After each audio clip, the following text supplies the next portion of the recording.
రాష్ట్రాన్ని రైతన్నలను సీఎం రేవంత్ గాలికి వదిలేశారని కామారెడ్డి ఎమ్మెల్యే కాటేపల్లి రమణారెడ్డి విమర్శించారు. రాష్ట్రంలో వరి, మొక్కజొన్న, జొన్న కొనుగోలులో జరుగుతున్న తీవ్ర జాప్యం, మిల్లుల దగ్గర జరుగుతున్న అక్రమాలను ప్రశ్నిస్తూ బీజేపీ చేపట్టిన రైతు గోస బీజేపీ భరోసా యాత్ర 4వ రోజుకు చేరింది. నిర్మల్ జిల్లాలో రాష్ట్ర బీజేపీ అధ్యక్షుడు రామచంద్రరావు నేతృత్వంలో బీజేపీ ఎంపీలు, ఎమ్మెల్యేలు, ఎమ్మెల్సీలు పాల్గొని నిర్మల్, ఖానాపూర్ నియోజకవర్గాలలో వరిధాన్యం కొనుగోలు కేంద్రాలను సందర్శించారు. ఈ సందర్భంగా కల్లాల్లో తడిసిన ధాన్యాన్ని ఎలాంటి షరతులు లేకుండా కొనుగోలు చేసి రైతులను ఆదుకోవాలని కాటేపల్లి రమణారెడ్డి డిమాండ్ చేశారు.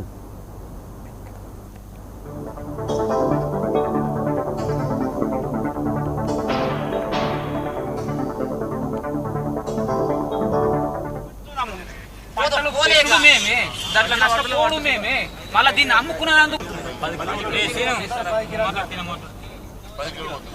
10 కిలోలు పోతున్నాయి.